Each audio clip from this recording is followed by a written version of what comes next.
With trembling hands, Nora Zimmerman gripped the window ledge, her white wedding dress catching on the splintered wood as she stared down at the ground below. In the moonlight, she could make out the silhouette of a man holding the reins of two horses, his cowboy hat tipped up as he looked toward her window. It was 1875 in Oro Grande, New Mexico, and in less than 12 hours, she was supposed to marry Wallace Montgomery, the wealthiest man in the territory, a man she did not love. "Miss Zimmerman," the stranger whispered urgently, "if you're coming, it needs to be now." Nora hesitated only a moment longer before slipping her leg over the sill. 22 years of being the dutiful daughter ended tonight. She bunched her elaborate wedding dress in her fists and eased herself out the second-story window, praying the trellis would hold her weight. The rough wood scratched her palms as she descended, her heart pounding wildly against her ribs. When her feet were still 3 feet from the ground, the trellis creaked ominously. Strong hands suddenly gripped her waist, and she found herself lifted down the remaining distance. "Lucas Wilson," the man said by way of introduction, his voice a low rumble as he quickly released her. "We haven't much time." Nora nodded, too breathless to speak. Lucas was tall with broad shoulders, his features difficult to discern in the darkness. All she could see clearly were his eyes, pale and intense in the moonlight. He didn't ask questions as he helped her mount one of the horses, a beautiful Palomino mare. "You know how to ride?" he asked, swinging himself onto his own horse, a muscular black stallion. "Yes," she replied, gathering the reins. "But why are you helping me? Who sent you?" Lucas glanced back toward the Zimmerman house, his expression grim. "No time for that now. We need to put distance between us and this place before dawn." He nudged his horse forward. "Follow me and stay close." They rode in silence, the cool night air whipping Nora's face as they galloped away from Oro Grande. Her wedding dress billowed behind her like a ghostly flag of surrender. She had left everything behind: her clothes, her few precious possessions, the gold locket her mother had given her before she died. But she couldn't bring herself to regret it, not when the alternative was a lifetime shackled to Wallace Montgomery. As they crested a hill, Nora glanced back at the town she'd called home her entire life. The buildings were dark silhouettes against the star-filled sky. Somewhere in one of those buildings, her father slept, unaware that his daughter had fled rather than fulfill the marriage contract he'd arranged with Montgomery. The thought sent a pang of guilt through her chest, but she pushed it aside. Her father had given her no choice. "Where are we going?" She called to Lucas, who rode slightly ahead. He slowed his horse to allow her to catch up. "I have a cabin about 20 miles north of here. We'll rest there until I can figure out what to do with you." "Do with me?" Nora bristled at his phrasing. "I'm not a package to be delivered, Mr. Wilson." In the dim light, she saw his lips twitch. "My apologies, Miss Zimmerman. I only meant we need to determine your next steps, unless you already have a destination in mind." She didn't. In her haste to escape, Nora hadn't thought beyond getting away from Wallace Montgomery and his cruel eyes. "I have an aunt in Santa Fe," she said finally. "She might take me in." Lucas nodded.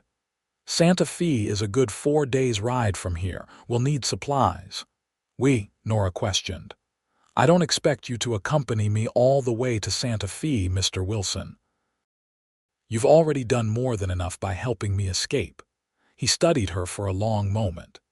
"A young woman traveling alone through this territory wouldn't last 2 days, especially one wearing a wedding dress." Nora looked down at her elaborate gown, now dirty and torn in several places. "I suppose you're right.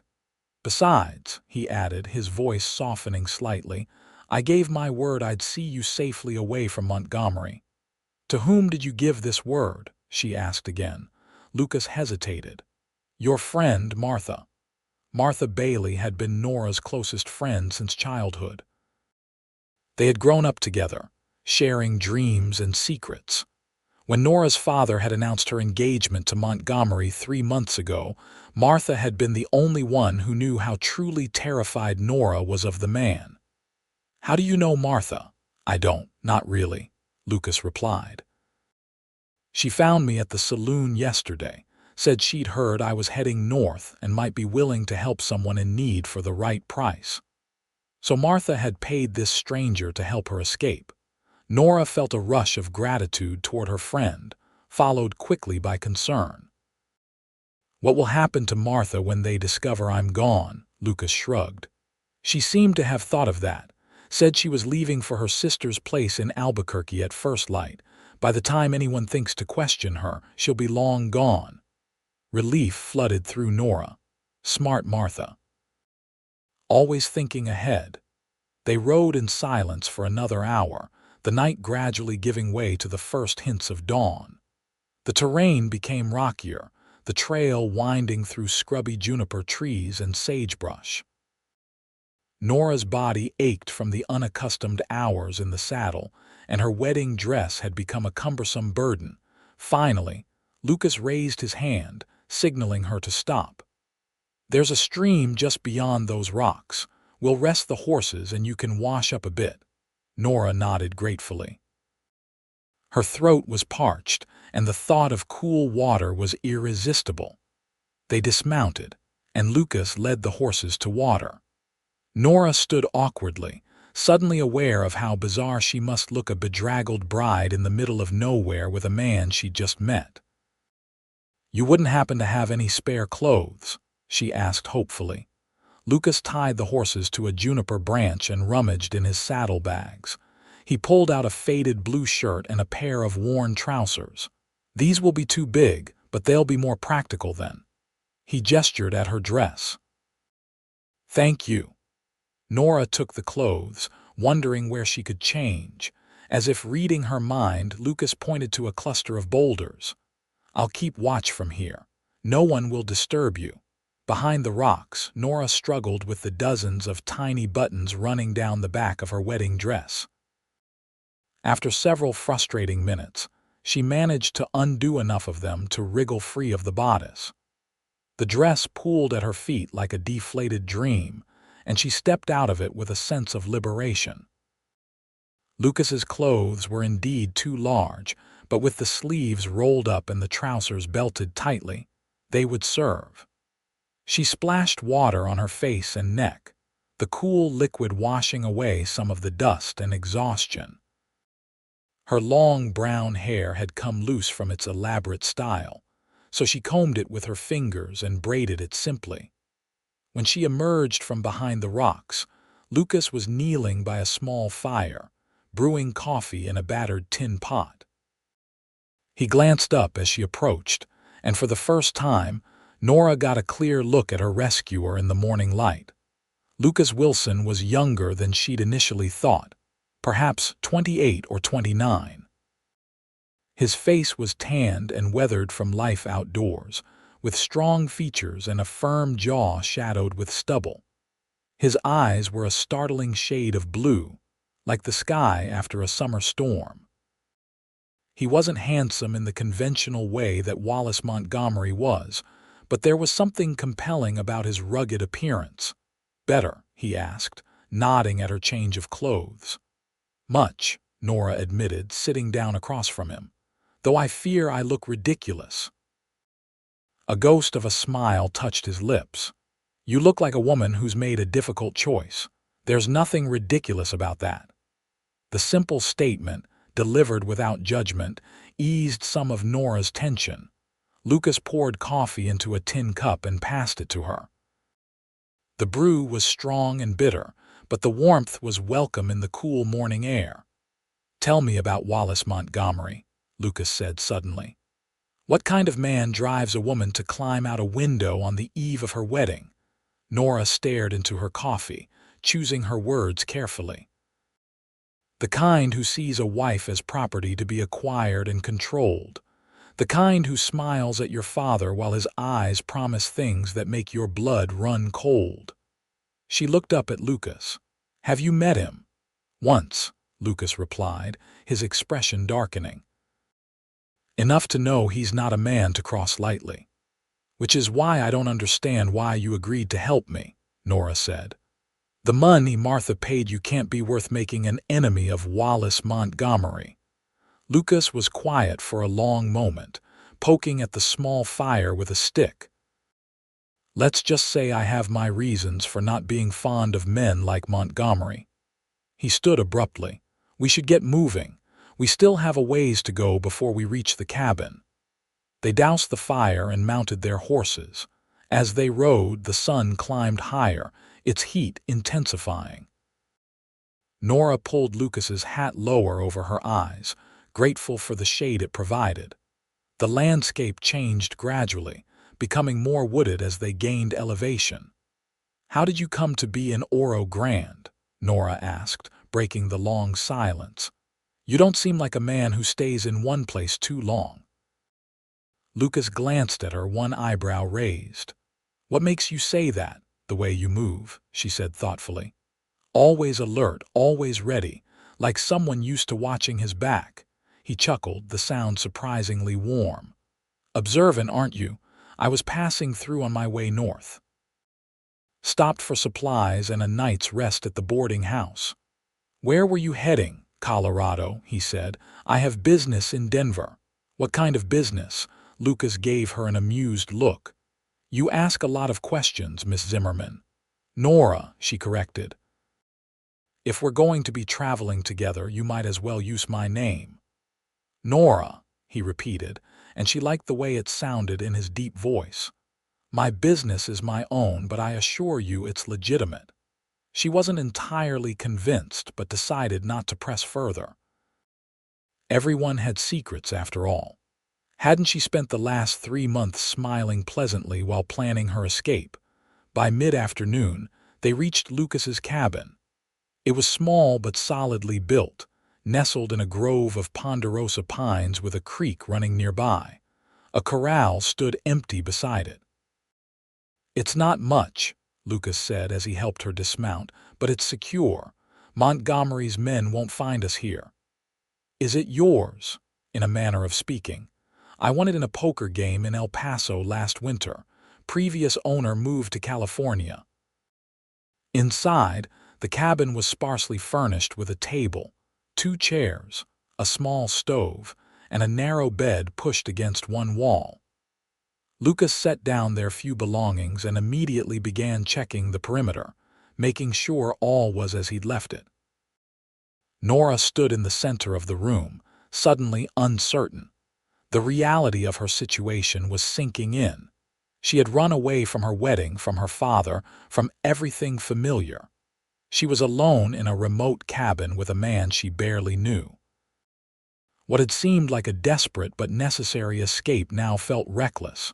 "I'll sleep outside," Lucas said, correctly interpreting her discomfort. "There's a lean-to around back where I can set up." "That's not necessary," Nora began, but he waved away her protest. "It is. Your reputation's already at risk just by being here. No need to compromise it further." His consideration surprised her.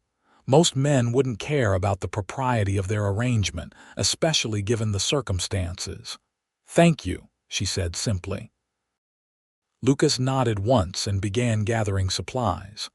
"I'll hunt us some dinner. There should be dried beans and coffee in that cupboard if you want to start a meal. Water's fresh from the creek." After he left, Nora explored the cabin more thoroughly. Despite its simplicity, it was clean and well-maintained. She found the beans Lucas had mentioned and set them to soak. Then she ventured outside to the creek, where she washed properly for the first time since leaving Oro Grande. As she scrubbed her face and arms, Nora thought about Wallace Montgomery and what he must be doing now. By this time, her absence would have been discovered. Her father would be furious, Montgomery livid. Would they search for her? Almost certainly. Montgomery wasn't a man to accept humiliation quietly. The thought sent a shiver down her spine, despite the warm afternoon. She'd have to be careful. They both would. When Lucas returned with 2 rabbits, Nora had the beans simmering and had managed to find some wild onions near the creek to add flavor. He cleaned the rabbits outside and brought the meat in to cook. They worked in companionable silence, moving around each other in the small space with surprising ease. Over dinner, Nora finally asked the question that had been nagging at her. "Why did you really help me? And don't say it was just for Martha's money." Lucas took his time answering, chewing thoughtfully. "Montgomery ruined someone I cared about," he said finally. "A young woman in Tucson. He used her, then discarded her when he tired of her. When she found out she was with child, she went to him for help." His jaw tightened. "He had her run out of town as a fallen woman. She didn't survive the journey." Nora's hand flew to her mouth. "That's terrible. I'm so sorry." "It was 3 years ago," Lucas said, his voice flat. "When your friend approached me and mentioned Montgomery's name, I couldn't refuse. Consider it balancing the scales. Did you love her? The woman in Tucson. She was my sister." The simple statement hung in the air between them. Nora understood now why Lucas had agreed to help her. It wasn't just about money or doing a good deed. It was personal. "So this business in Denver," she said quietly. "Does it have anything to do with Montgomery?" Lucas met her gaze steadily. "No, that chapter of my life is over. I'm not looking for revenge, just a fresh start." He stood and collected their plates. "We should rest. Tomorrow we'll need to plan your journey to Santa Fe." That night, true to his word, Lucas slept in the lean-to while Nora took the bed. Despite her exhaustion, sleep was elusive. Her mind raced with thoughts of her father, of Martha, of what lay ahead. And surprisingly, of Lucas Wilson, the enigmatic cowboy who had appeared below her window and changed the course of her life. Morning came with a gentle rain pattering on the cabin roof. Nora awoke to the smell of coffee and the sound of Lucas moving quietly around the small space. He had a map spread out on the table and was studying it intently. "Good morning," she said, sitting up and combing her fingers through her tangled hair. Lucas looked up, a flicker of something appreciation in his eyes before he nodded in greeting. "Sleep well, well enough." She joined him at the table, accepting the cup of coffee he offered. "What are you looking at?" "The route to Santa Fe." He traced a line on the map. "We'll need to cross the Rio Grande here, then follow this trail through the mountains." His finger moved across the paper. "It's not the most direct route, but it avoids the main roads where Montgomery might have men watching." "You sound like you've done this before," Nora observed. A wry smile touched his lips. "Evaded pursuit, you mean? Once or twice? Are you some kind of outlaw, Lucas Wilson?" "Would it matter if I were?" Nora considered the question seriously. A week ago she would have said yes without hesitation, but now, after fleeing her own wedding, after accepting help from a stranger, "I suppose not," she admitted, "given that I'm currently a runaway bride." Lucas's smile widened into something genuine, transforming his face. "Not an outlaw," he assured her, "just a man who's had his share of disagreements with the law." "That's not entirely reassuring." He laughed, a rich sound that filled the small cabin. "I've never robbed a bank or shot a man who didn't deserve it, if that helps." Oddly enough, it did.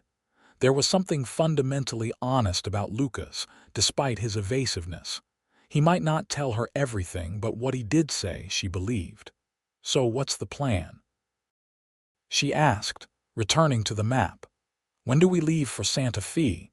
Lucas's expression sobered. "That's the complication. I received a message early this morning." He nodded toward the window, where Nora now noticed a young boy examining their horses with interest.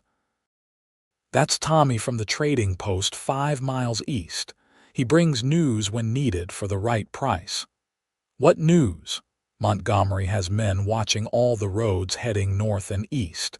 They're checking everyone who passes, looking for a woman matching your description." He tapped the map. Even our alternative route isn't safe. He's offering a substantial reward for information. Nora felt the blood drain from her face. How much time do we have before they find this place? If we're lucky, a few days. The cabin isn't well known and I trust Tommy not to talk. But eventually, someone will point them this way. Then we need to leave now, Nora said, rising from her chair. We can head west instead of north and go where? Lucas interrupted gently. Montgomery has connections throughout the territory. And you'd be recognizable on the road, even in my clothes. So what do you suggest? That I return and marry him? The idea made her physically ill. No, Lucas said firmly. Never that. He was quiet for a moment, thinking. There's another option. We stay here, but we create a different story. One that gives us time. What kind of story? We let it be known that the cabin is occupied by a young married couple, newlyweds, keeping to themselves. No one looks twice at honeymooners wanting privacy. Nora stared at him, understanding dawning. You want us to pretend to be married? Just for a week or two, Lucas said quickly.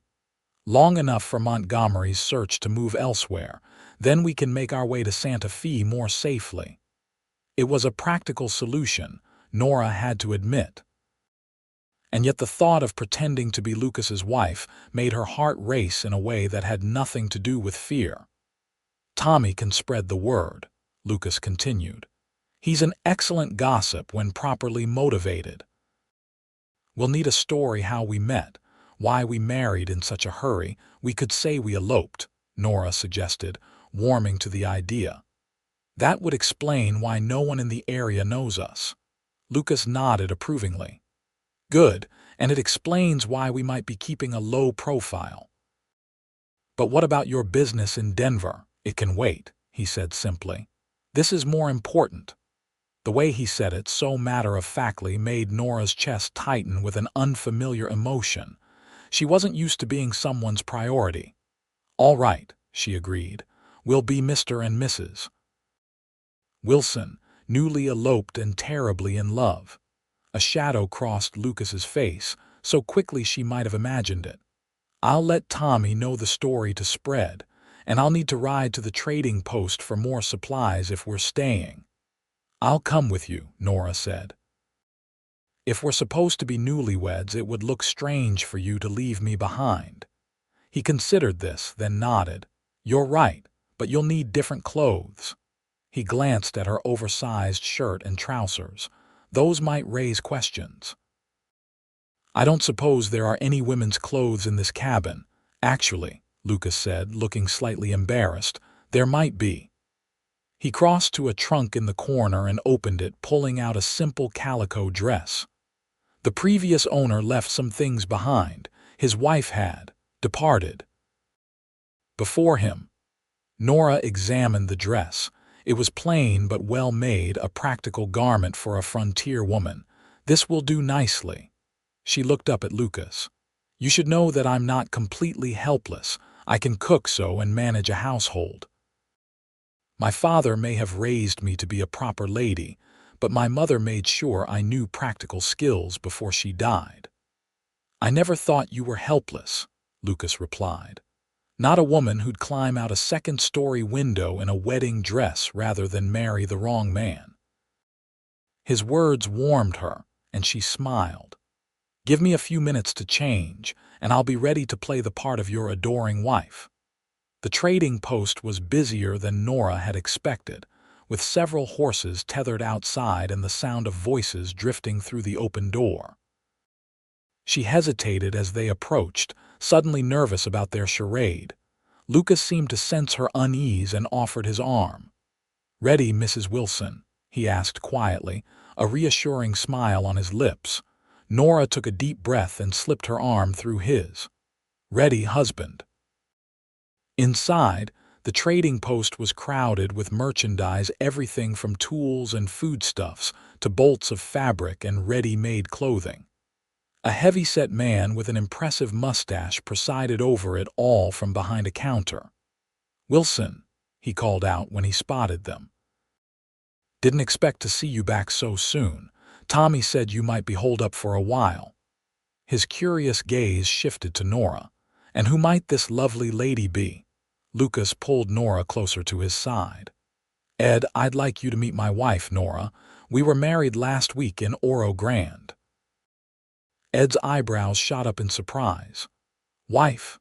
Well, I'll be damned, pardon my language, madam. Congratulations to you both, thank you, Nora said, trying to sound both shy and happy. It was a bit sudden, but when you know it's right. Ain't that the truth? Ed agreed, beaming at them. First round of supplies for the newlyweds is on the house. What can I get you folks?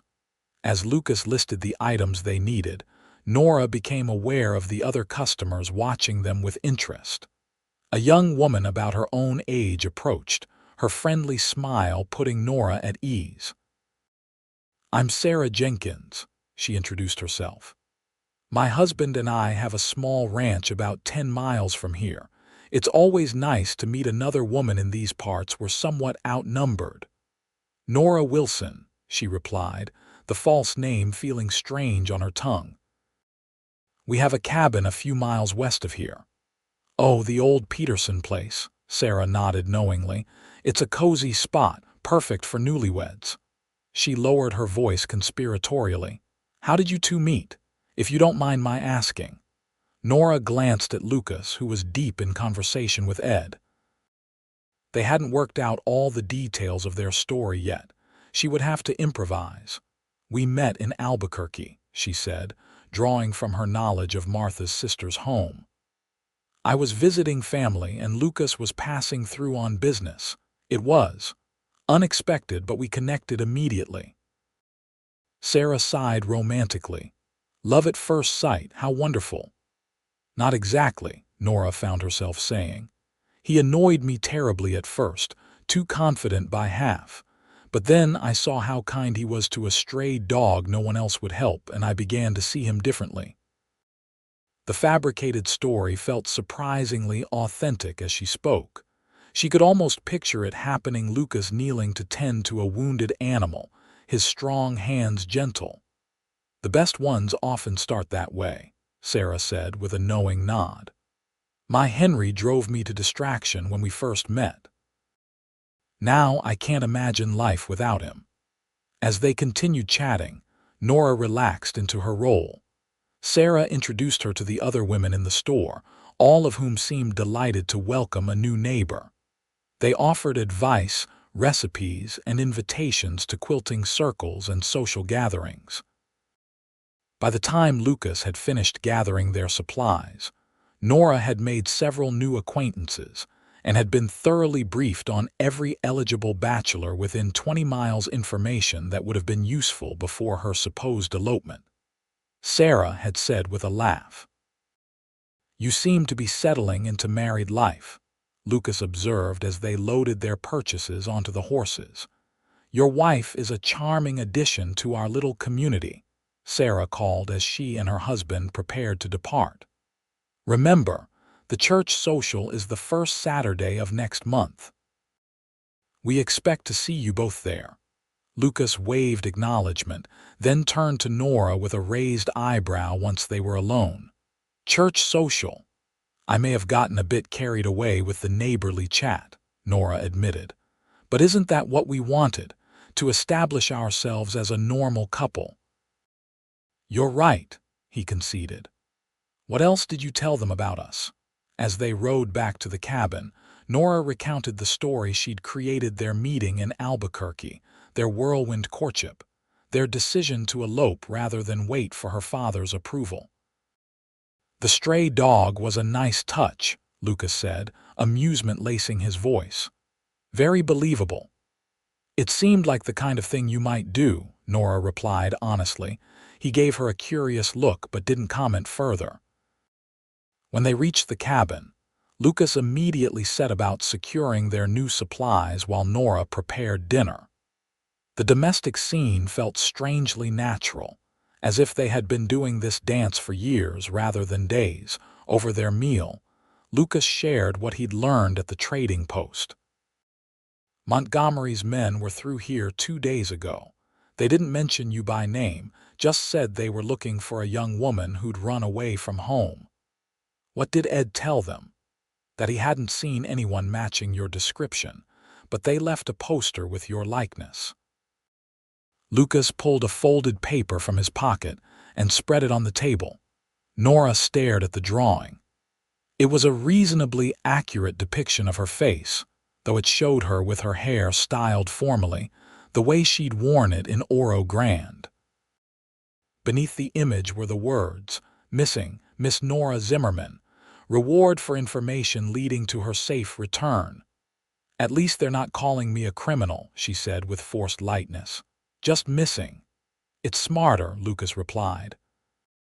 "People are more likely to help find a missing young woman than to turn in a runaway." "Do you think anyone will recognize me from this?"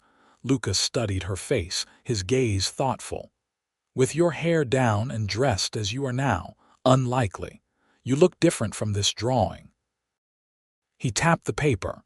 Softer, more real. The compliment, if that's what it was, made Nora's cheeks warm.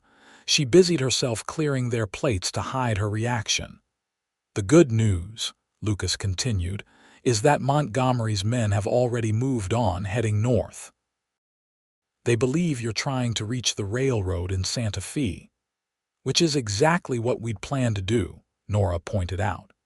"Yes, but now they're looking in the wrong places first. By the time they circle back this way, we'll have a different plan." Later that evening, as Lucas prepared to retire to his lean-to, a thunderstorm rolled in from the mountains. The rain, which had been gentle that morning, now came down in sheets, pounding against the cabin roof. "You can't sleep out there in this," Nora said, watching Lucas gather his bedroll. He paused, clearly conflicted. "I've slept in worse conditions. Don't be ridiculous, you'll catch your death." She gestured to the floor beside the bed. "There's plenty of room for your bedroll in here." After a moment's hesitation, Lucas nodded. "Thank you." That night, with the storm raging outside and Lucas sleeping just a few feet away, Nora lay awake listening to his steady breathing. There was something comforting about his presence, something that made her feel secure in a way she'd never experienced before. It was a dangerous feeling, she knew. Their arrangement was temporary, a means to an end. She couldn't allow herself to become too attached to this man, no matter how kind or honorable he seemed. But as she drifted off to sleep, Nora couldn't help wondering what it would be like if their marriage wasn't just a convenient fiction. Days passed, settling into a routine. Lucas hunted and maintained the cabin while Nora cooked and tended to the small garden behind the house. They visited the trading post together twice more, further establishing their presence as a married couple. Sarah Jenkins and her husband invited them to dinner, an engagement they accepted with some trepidation, but which ultimately went smoothly. All the while, they kept their ears open for news of Montgomery's search. The reports were encouraging his men had moved north, following false leads. No one seemed to connect the newlywed Mrs. Wilson with the missing Nora Zimmerman. On their 10th day at the cabin, Lucas returned from checking his traps with news. "I ran into a traveler on the trail," he said as he entered, removing his hat. "A man passing through from Socorro. He had some interesting information." Nora looked up from the shirt she was mending, one of Lucas's that had torn during a hunting expedition. "About Montgomery, about your father, actually." Lucas sat across from her at the table. "Apparently, he's publicly disowned you. Announced that any daughter of his who would run away from a good match is no longer welcome in his home." The news shouldn't have hurt. Nora had known her father would be furious, but it did.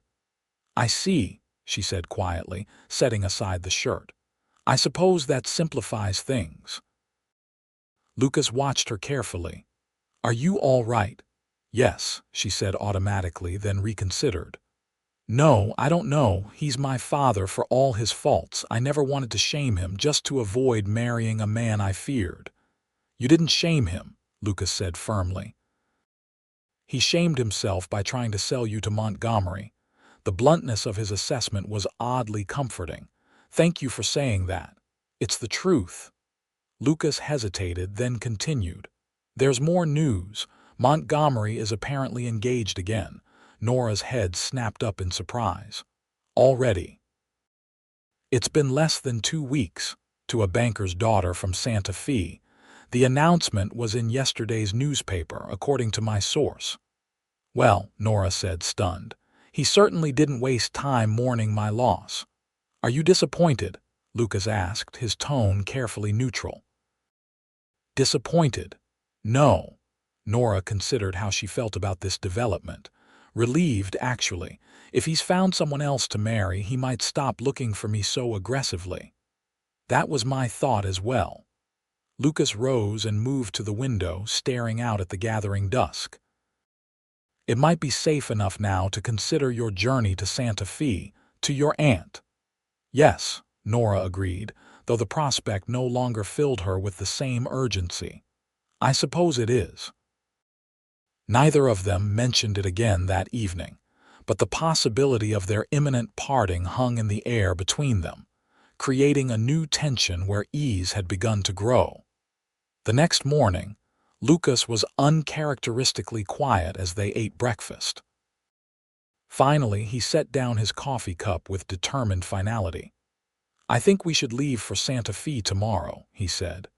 The sooner you're settled with your aunt, the sooner you can begin building your new life. Nora nodded, unable to meet his eyes. That makes sense. I've mapped out the route. We can avoid the main roads until we're closer to the city. It should take 4 days, 5 at most. And then you'll continue to Denver, Nora asked, trying to keep her voice casual. Yes, Lucas confirmed, his own tone equally neutral. My business there has been delayed long enough. Of course.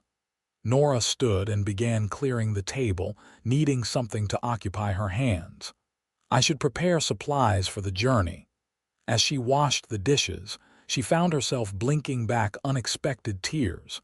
It was foolish to be upset. This had always been the plan to reach safety, to find a new home with her aunt. Lucas had been hired to help her escape, nothing more. The fact that she'd come to enjoy his company, to look forward to their conversations, to feel something stir within her when he smiled, none of that changed the fundamental nature of their arrangement.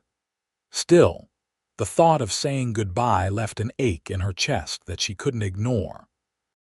That afternoon, as Nora folded the calico dress she'd been wearing, she would travel in Lucas's clothes again for practicality. A knock at the door startled them both. Lucas immediately reached for his gun, signaling Nora to stay back. "Who's there?" he called, positioning himself beside the door. "Sarah Jenkins," came the reply. "I've brought that jam I promised Nora." Lucas relaxed slightly but kept his hand near his weapon as he opened the door. Sarah stood on the porch, a jar in her hands and a worried expression on her face. "Thank goodness you're both here," she said, stepping inside without invitation. "I came as quickly as I could." "What's wrong?" Nora asked, alarmed by her friend's agitation. Sarah set the jar on the table and turned to them, her eyes wide. "There are men in town asking about you.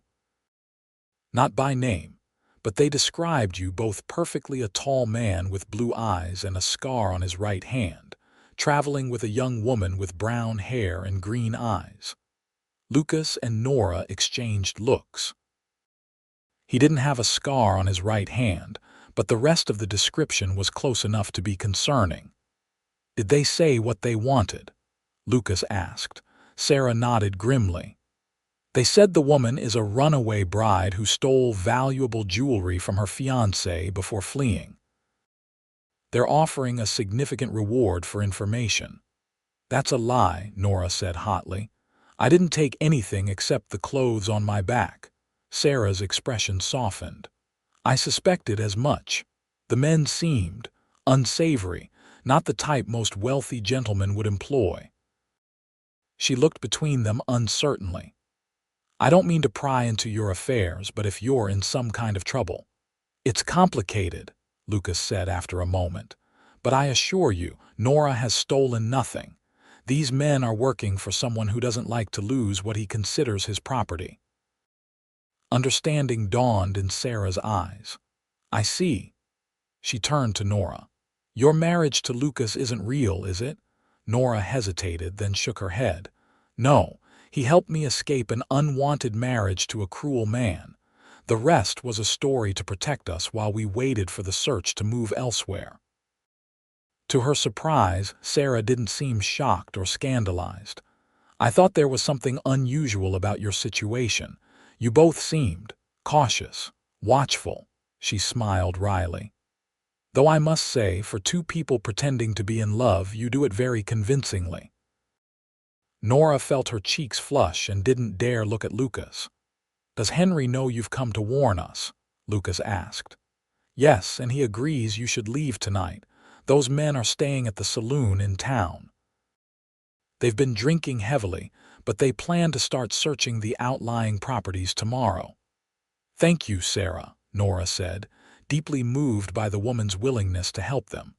You're risking a lot by warning us. Sarah waved away her concern.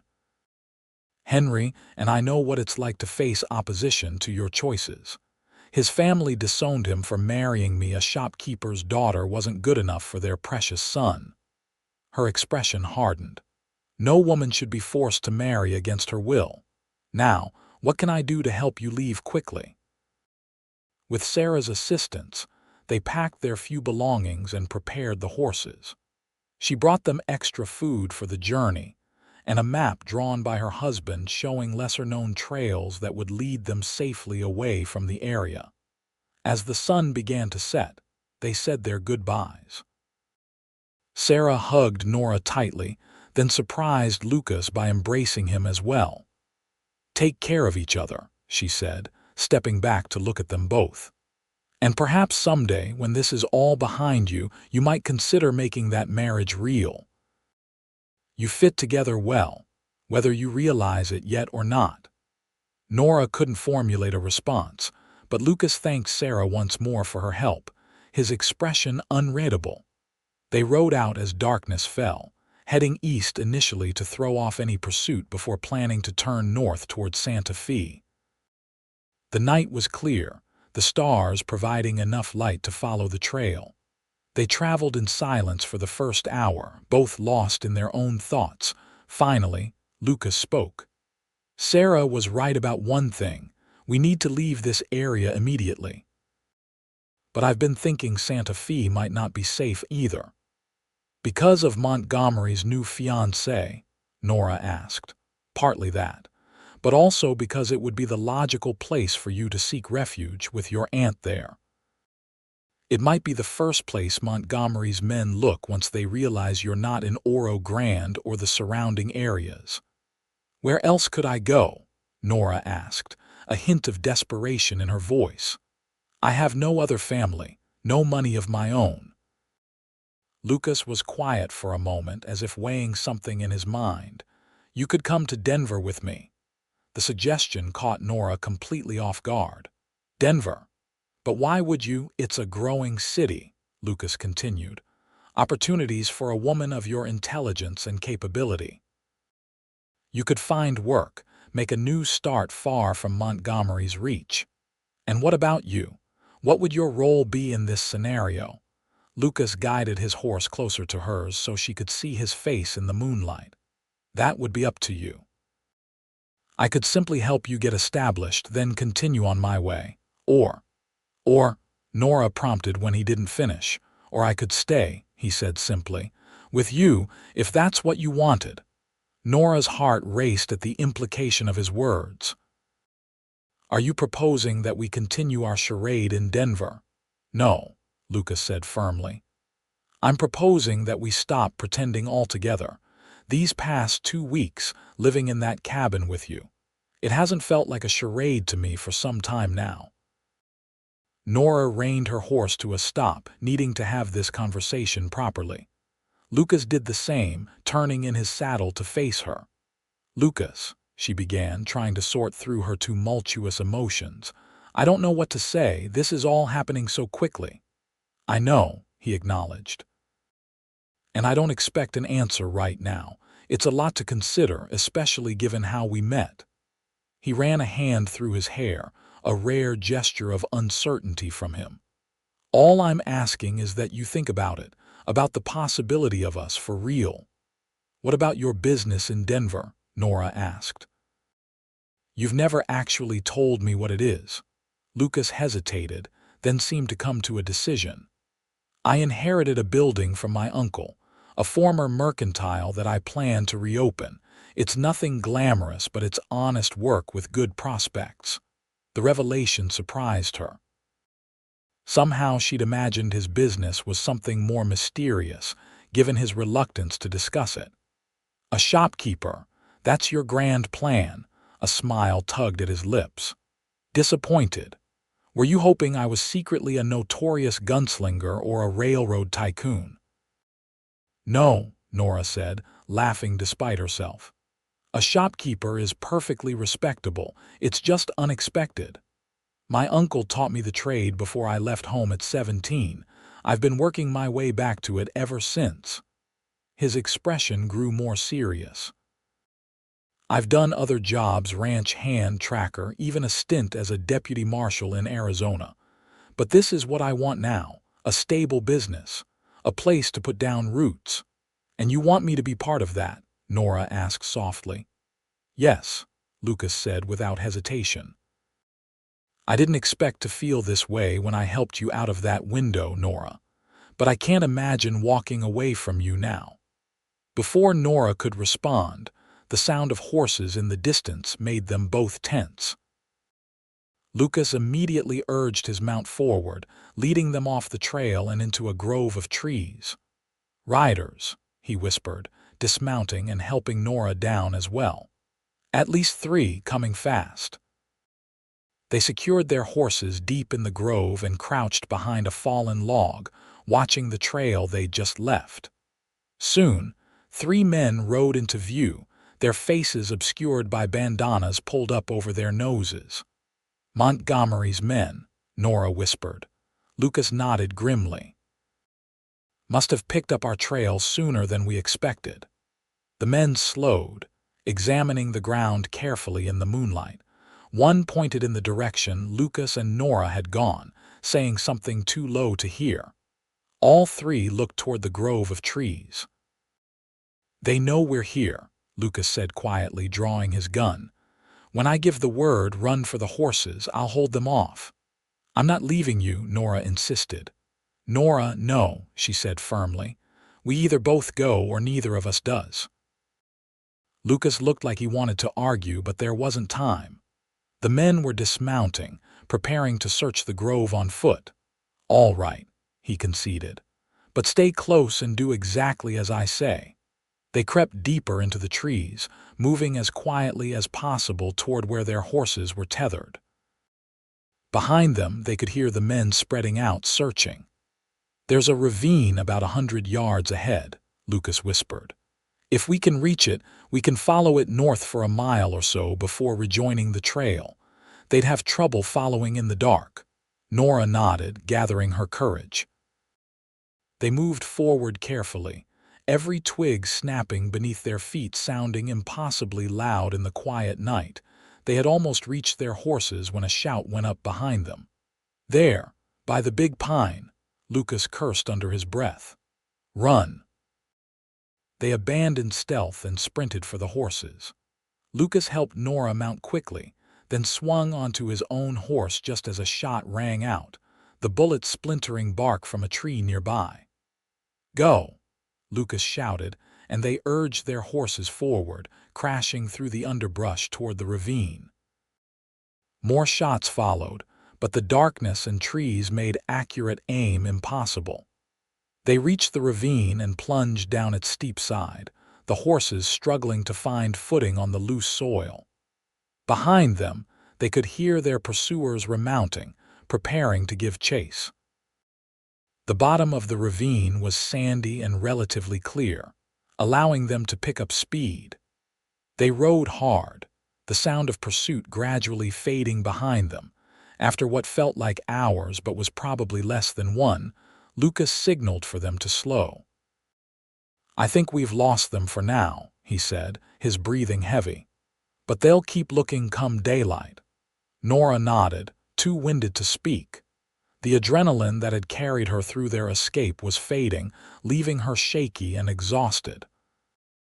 "There's an abandoned mining camp a few miles ahead," Lucas said, consulting Henry Jenkins's map in the moonlight. "We can rest there until morning, then decide our next move." The mining camp consisted of several dilapidated shacks clustered around what had once been a promising silver claim. Lucas chose the sturdiest-looking structure, quickly checking inside before leading Nora in. They left the horses tethered behind the building, out of sight from the main trail. Inside, the shack was dusty but relatively intact. Lucas lit a small fire in the ancient stove, careful to keep the flames low so the light wouldn't be visible from outside. The warmth was welcome after their chilly ride. "You should rest," Lucas said, spreading his bedroll on the rough wooden floor. "I'll keep watch." Nora was too tired to argue. She sank down onto the bedroll gratefully, pulling her coat tighter around her against the cold. But despite her exhaustion, sleep wouldn't come. "Lucas," she said after a while, watching him silently maintain his vigil by the small window. "Before we were interrupted, you asked me to consider a future with you in Denver." He turned to look at her, his face half in shadow. "Yes, I've been thinking about it," she continued, gathering her courage. "About us." Lucas moved away from the window, kneeling beside the bedroll to meet her eyes properly. "And I don't need to think about it anymore," Nora said softly. "I know what I want." "What do you want, Nora?" he asked, his voice low and intense. "You," she said simply. "A life with you, wherever that might be. These past 2 weeks have shown me what it could be like to have a partner who respects me, who sees me as an equal. I don't want to lose that." Lucas reached out slowly, as if giving her time to pull away, and touched her cheek. "You won't," he promised. "Not ever." When he kissed her, it felt like coming home, a place she'd never been but somehow recognized in her soul. His lips were gentle at first, questioning, then more insistent as she responded. Nora wrapped her arms around his neck, drawing him closer, pouring all her newfound feelings into the embrace. When they finally broke apart, both breathless, Lucas rested his forehead against hers. "I think I've been falling in love with you since the moment you climbed down that trellis in your wedding dress," he admitted. "So brave, so determined." "And I think I've been falling in love with you since you caught me," Nora replied, smiling at the memory. "Even though I was too scared to admit it, even to myself." They stayed like that, close and content, until the fire burned down to embers. Eventually, Lucas reluctantly returned to his post by the window, but now the silence between them was filled with unspoken promises rather than uncertainty. Morning brought new challenges. They ate a cold breakfast, not risking a fire in daylight, and discussed their options. "Montgomery's men will be searching the area thoroughly by now," Lucas said, studying the map. "Our best chance is to head west, away from our original route, then circle north toward Denver once we're clear."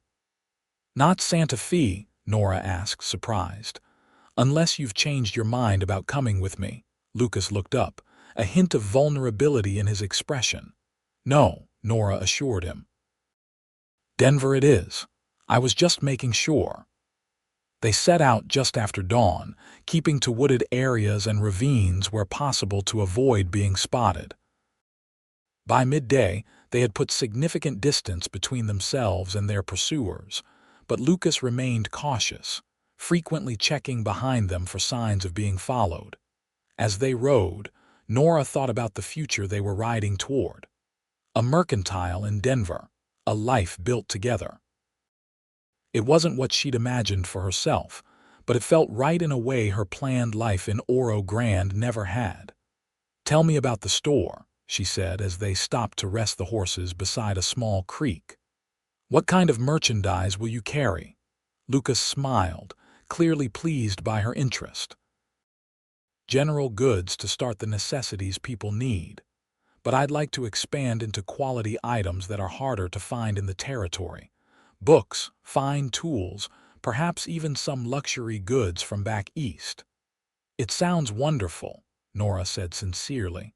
"I could help with the accounts and ordering. My father insisted I learn bookkeeping to help manage our household expenses." "I'd like that," Lucas said. "A true partnership." The word warmed her. Partnership. Not ownership, not control. Equal contribution to a shared life.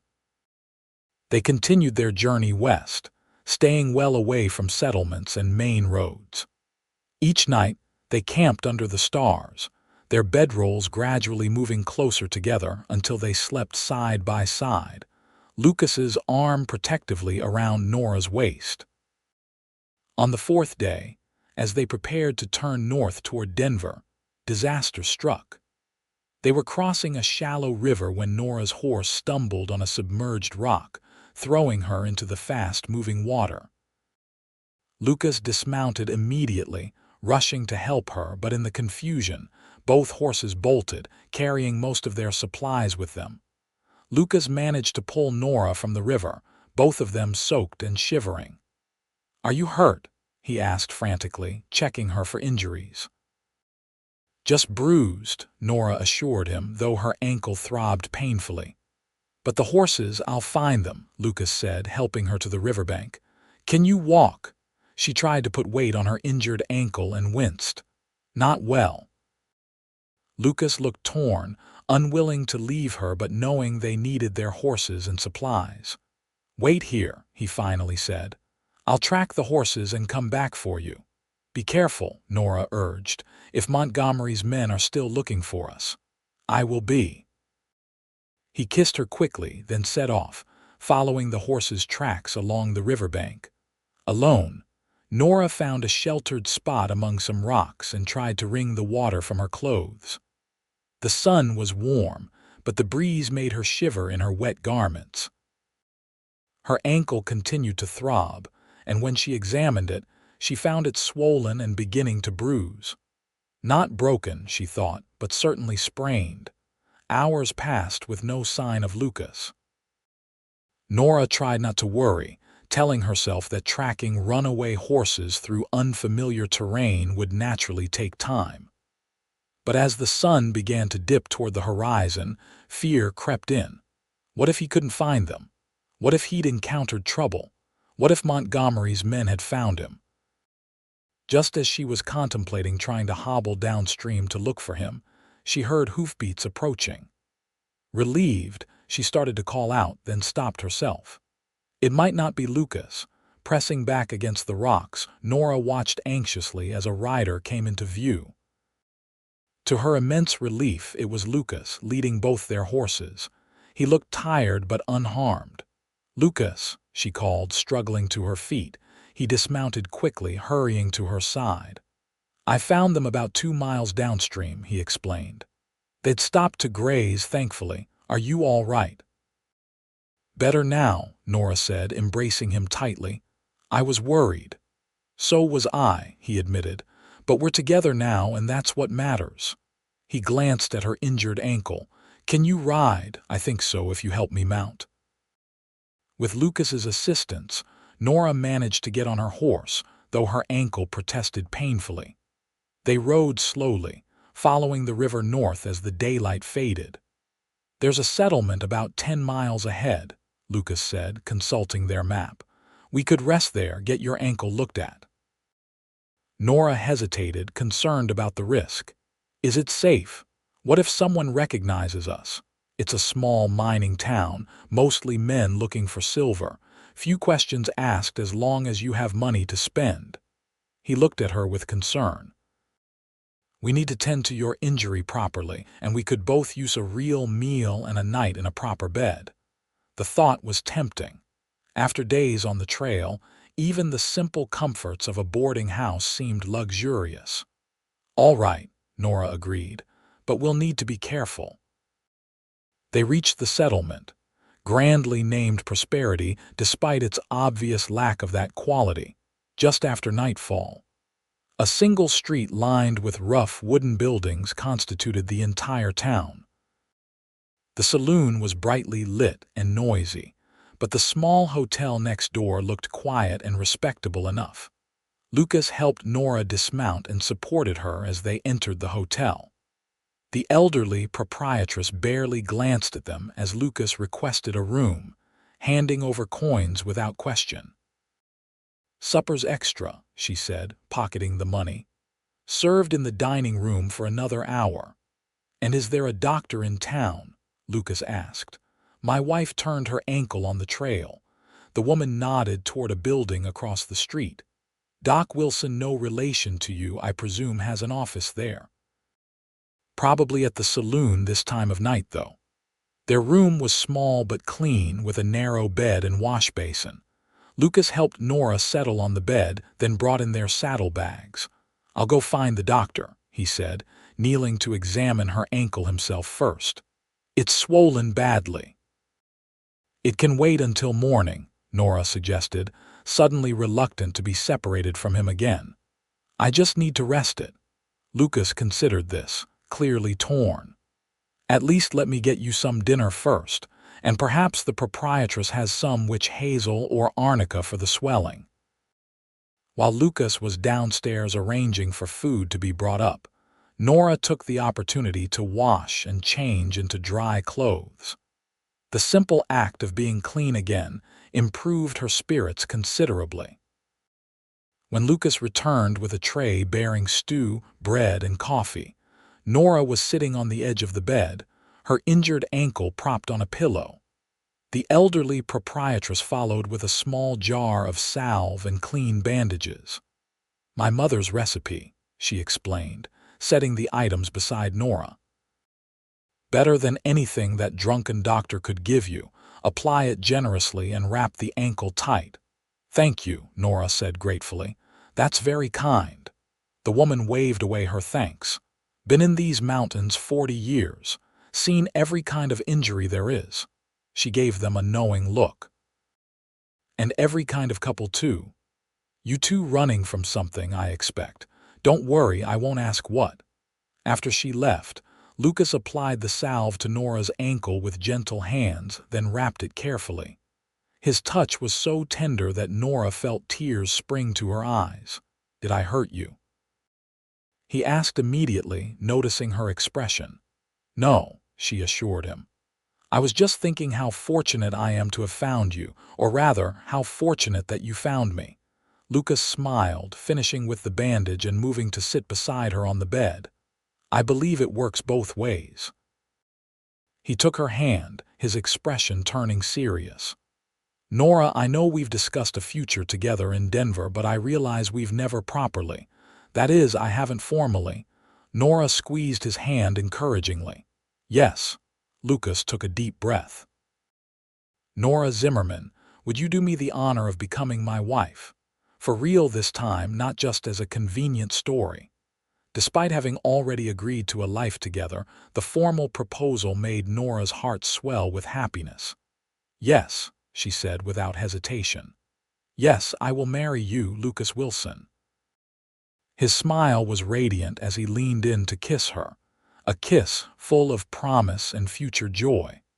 They spent 3 days in Prosperity, allowing Nora's ankle to heal enough for comfortable travel.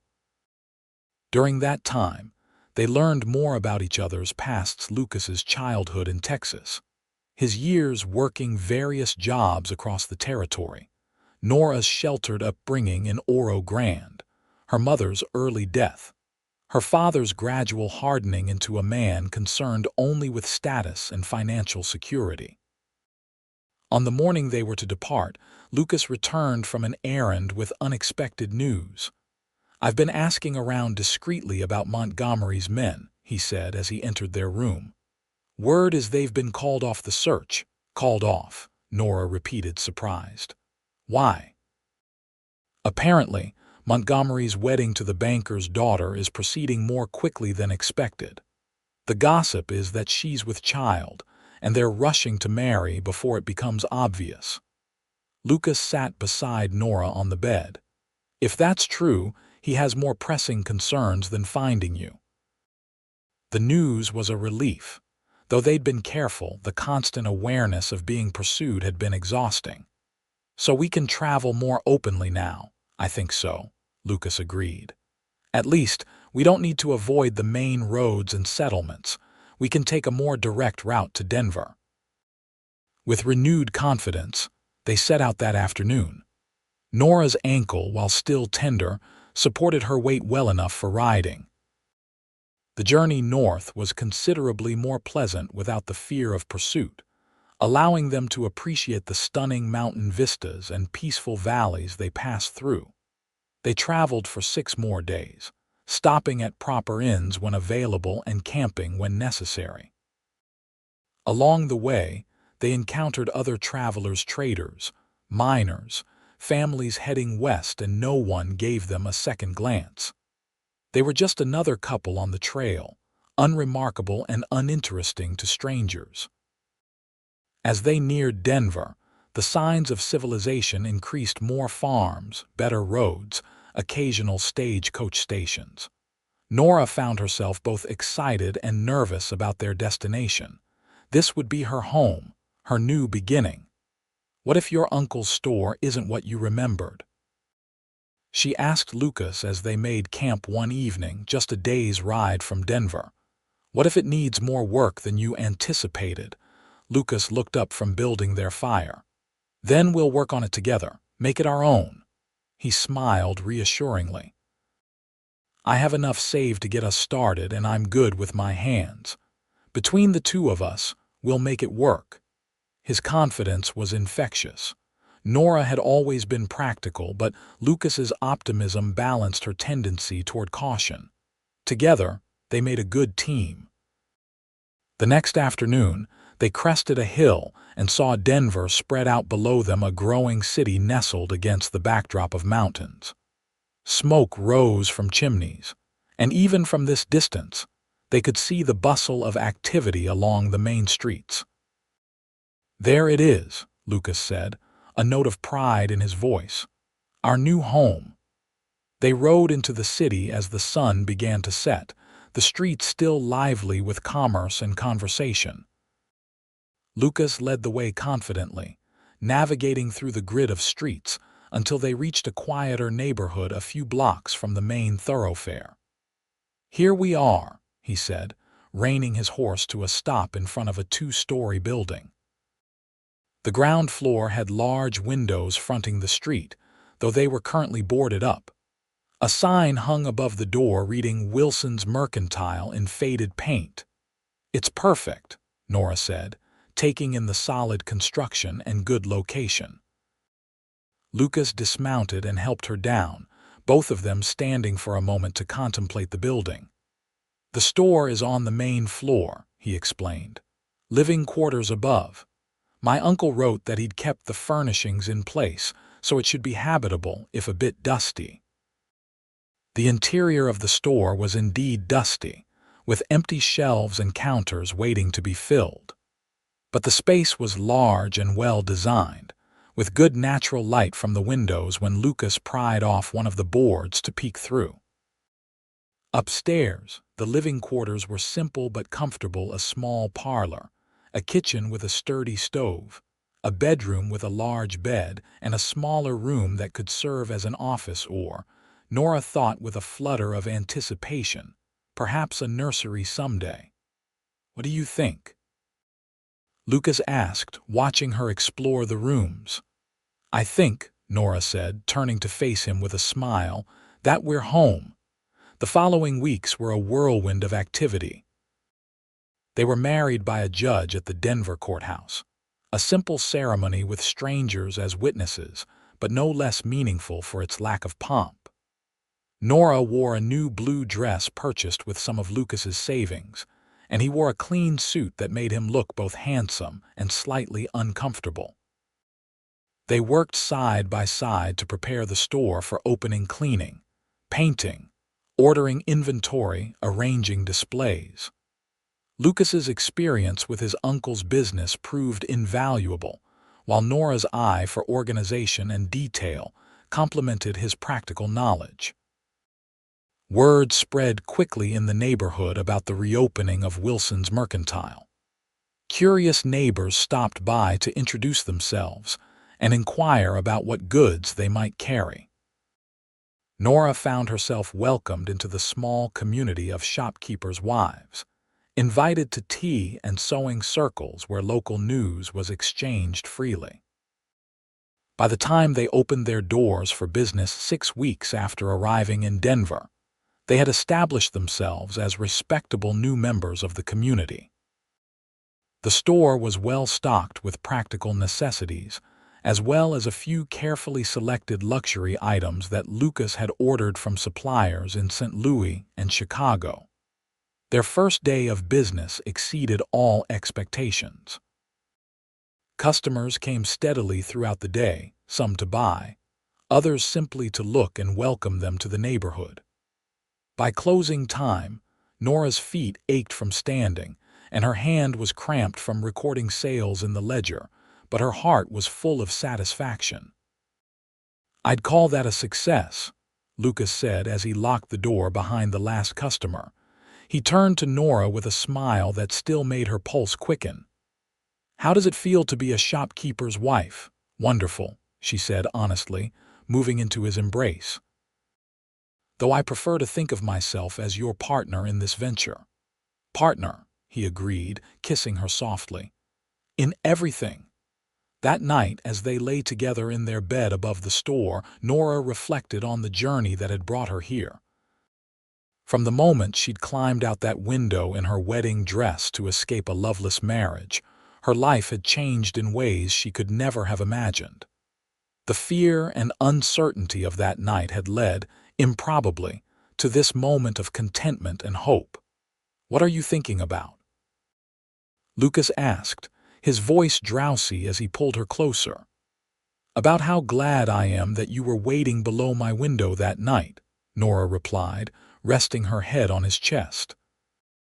"And how fortunate I am that you had the courage to tell me your true feelings, even when our arrangement was supposed to be temporary." Lucas stroked her hair gently. "I couldn't let you go," he admitted. "Not when I'd found the person I wanted to spend my life with." The months turned to years, and Wilson's Mercantile thrived under their joint management. They expanded their inventory as Lucas had dreamed, becoming known for carrying quality goods that were difficult to find elsewhere in the territory. Nora's careful bookkeeping and Lucas's knack for anticipating customer needs made them a successful business partnership as well as a happy marriage. In their 3rd year in Denver, Nora gave birth to their first child, a son they named James, after Lucas's father. 2 years later, their daughter Elizabeth joined the family. The rooms above the store were expanded to accommodate their growing family, and Lucas hired an assistant to help in the store when Nora was busy with the children. They never returned to Oro Grande, though Nora occasionally received letters from Martha, who had married a rancher near Albuquerque and had 3 children of her own. Through her, Nora learned that her father had died the previous winter, unreconciled with his daughter but leaving her a small inheritance that he'd been too proud to withhold completely. Wallace Montgomery, Martha wrote, had moved to San Francisco with his wife and their 2 children, apparently successful but rumored to be harsh with his family. "You ever regret it?" Lucas asked one evening as they sat on the small balcony above the store, watching the sunset paint the sky in vibrant colors. The children were asleep, the day's business complete. "Regret what?" Nora asked, though she knew what he meant. "Leaving everything behind. Running away with a stranger instead of marrying the man your father chose." Nora smiled, reaching for his hand. "Not for a single moment. I gained far more than I lost that night."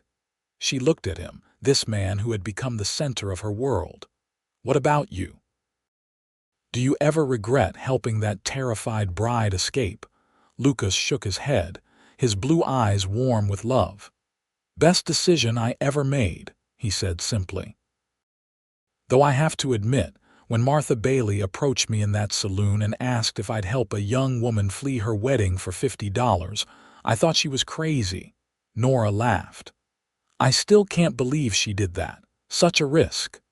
"A risk that paid off for all of us," Lucas pointed out. "Martha got her friend to safety. You escaped Montgomery, and I found the love of my life." "And to think," Nora mused, "it all began with a desperate climb out a window and a cowboy waiting below with a horse." "I'd wait below that window 1,000 times over," Lucas said softly, "if it meant ending up here with you." As the last light faded from the sky, they sat together in contented silence, their hands entwined, their future stretching before them like an open road, a road they would travel together, partners in every sense of the word, for all the days to come.